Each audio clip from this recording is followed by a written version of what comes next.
शिवाय नमः शिवाय।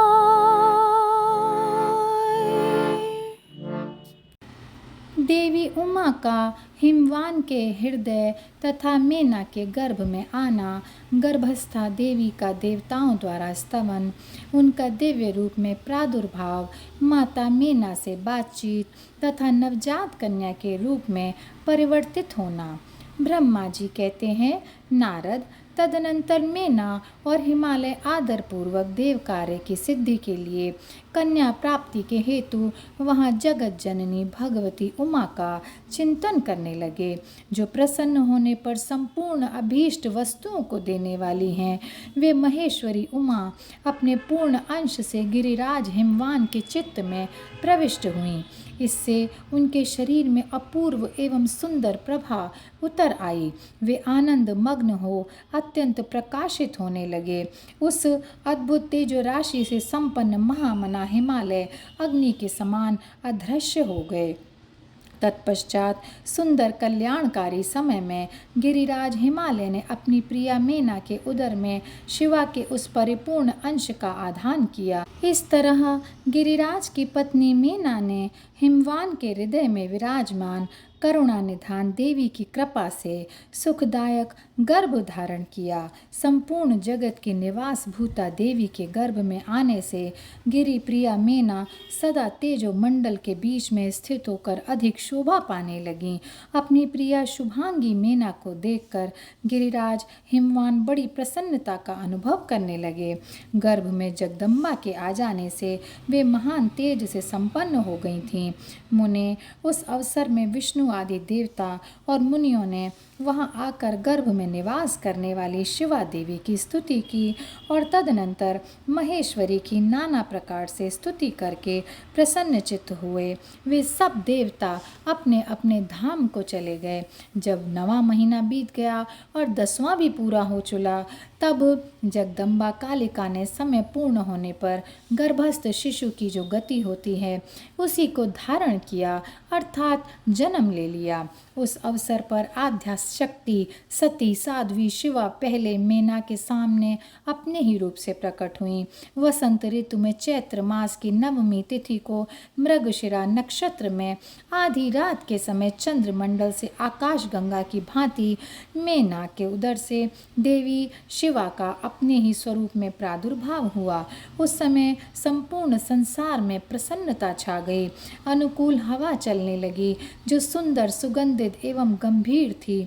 उस समय जल की वर्षा के साथ फूलों की वृष्टि हुई।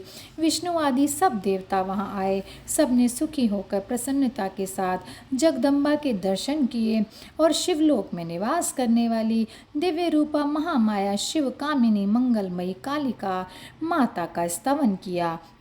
नारद, जब देवता लोग स्तुति करके चले गए तब मेना उस समय प्रकट हुई। नील कमल दल के समान कांति वाली श्याम वर्णा देवी को देखकर अतिशय आनंद का अनुभव करने लगी।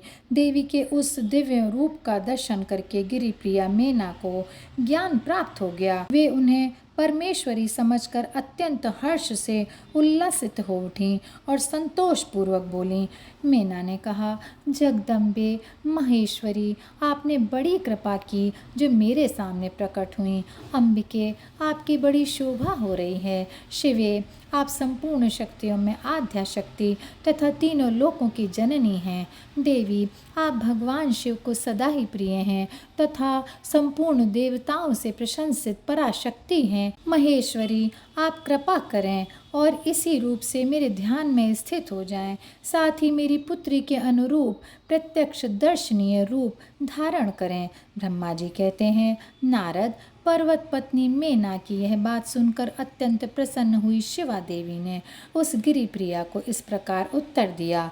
देवी बोली, मेना, तुमने पहले तत्परतापूर्वक मेरी बड़ी सेवा की थी।